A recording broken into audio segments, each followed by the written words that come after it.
Hey everyone, this is Derek here, and in this video we are going to be taking a look at the 3 new grips that were introduced with the PUBG Mobile 0.7.0 global beta. With the beta wrapping up and the release of 0.7.0 right around the corner, I figured now's a good time to make this video detailing when and when you should not use each one of these new types of grips, because no one grip is great at everything. And in some cases, using the wrong grip can actually be worse than using no grip at all. And for a comparison between the vertical and angled foregrip, I made that video about a month ago or so now. I will leave a link in the video description, and that way you can get a better sense of how each of the 5 grips now in the game perform. So first, let's take a look at the first of the new ones, the half grip, which is best for burst. So this guy's super easy to find in game because it is red and it stands out. It reduces weapon recoil slightly and improves recoil recovery time with a penalty to weapon stability and sway. So what that really means is that this is best for weapons that you are shooting short bursts of automatic fire on. So obviously the M16 doesn't accept a grip, however think 3 or 4 shot bursts. So something like an M416 on automatic mode and then just firing off quick squeezes of the trigger, because that is where this grip excels. It's able to be equipped on the M416, the Scar L, the UMP9, the SKS, the AUG A3, the Chris Vector, and the QBZ95, which isn't currently in the game yet. That's the Chinese assault rifle, which replaces the Scar L on Sanhok, the rainforest map that hasn't yet been introduced. It'll come in the August update to the global version of PUBG Mobile, probably called 0.8.0 or 0.8.1 or something like that. So why is this best for burst? Well, it reduces the recoil and improves recoil recovery time. So recoil recovery time is how long it takes for your scope to settle back down on your target after you take a shot. So when you take a shot with a scope in the game, or even just through the iron sights, you'll notice that your weapon bounces around a little bit and then it steadies back up. This is most apparent if you're shooting with like an 8x scope.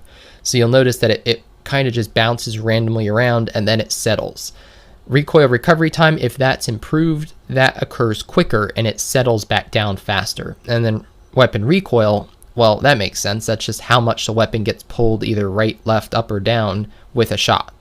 So penalty though to weapon stability and sway, this only comes into effect when you're taking multiple shots. So that's why I said this is best for burst, but not full auto.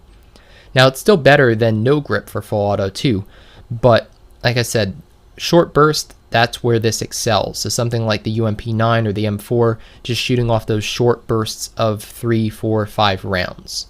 Next up we have the light grip, which in my opinion is the worst of the 3. It is, however, good for one thing, and that is as a single shot grip for a DMR or AR. So DMR is designated marksman rifle. Those are the sniper rifles, or we call them sniper rifles, that are not bolt action. So things like the SKS, the new SLR, the VSS, the Mini 14, guns like that. The light grip reduces recoil recovery time but increases vertical and horizontal recoil. That may sound awful, and that's because, well, it kind of is, but reduces recoil recovery time by quite a bit. So again, that's how much your scope bounces around between shots. If that's reduced, it allows you to take a follow-up shot quicker. So this would be great, for example, on an SKS with an 8x scope, because it allows you to take that second shot faster than if you had no grip equipped. However, if you have this on an M4 and you're just in full auto, that's worse than having no grip on the gun. So that's why I'm saying this is probably the worst of the 3, because you could very easily pick this up, forget about it, and experience a worse weapon recoil pattern than if you had no grip at all equipped, which is kind of crazy, but that's how it is. So this guy, do not use on automatic, just on single shot. It equips to the M416, the Scar L, the UMP9, the SKS, the AUG A3, the Chris Vector, and the QBZ95, which again is not yet in the game. So very similar weapons that it can equip on, but the light grip good for single shot long range with a scope because it reduces the recoil recovery time by quite a bit. Other than that, pretty useless. Finally, the last of the new grips is the thumb grip, which is the spray away. It's basically a very, very good grip for full automatic. It reduces vertical recoil, but increases horizontal recoil and increases recoil recovery time. So the fact that it increases recoil recovery time means it's not going to be good at long range with a scope, because that's, you know, what the light grip that we were just talking about, that's what that one is good at.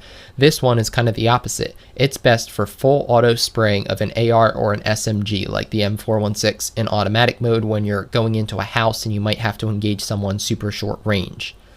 So the reason for that is because it reduces vertical recoil by a lot, and that allows you to land those follow-up shots. And the increase in horizontal recoil, at least in my testing, was pretty minimal. So I wouldn't really worry about that. It really just seems to do a great job of reducing the overall recoil and is probably my favorite of the new grips.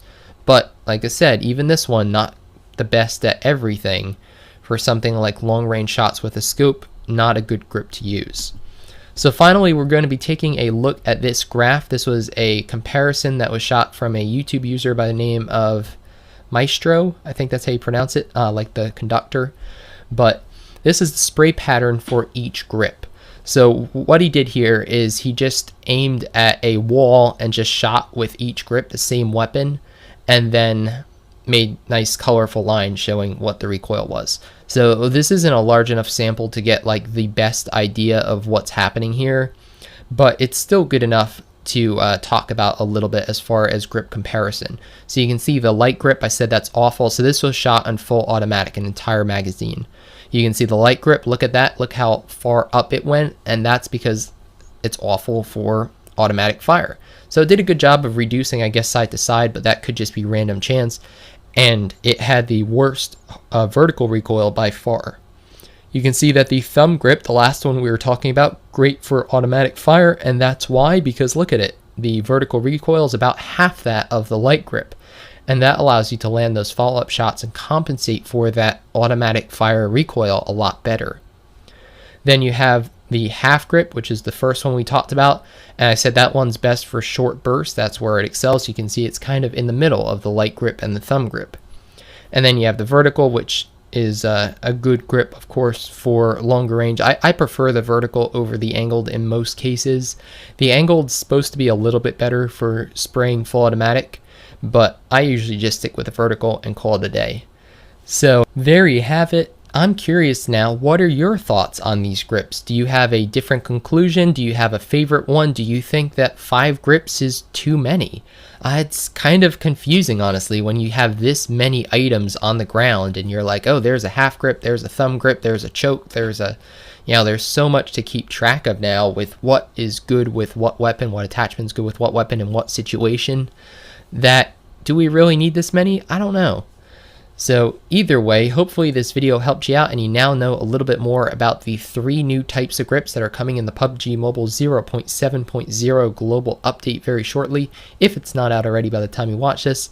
If it helped you out, definitely give this video a thumbs up and share it with your friends, because that really does help grow the channel, and I certainly appreciate it.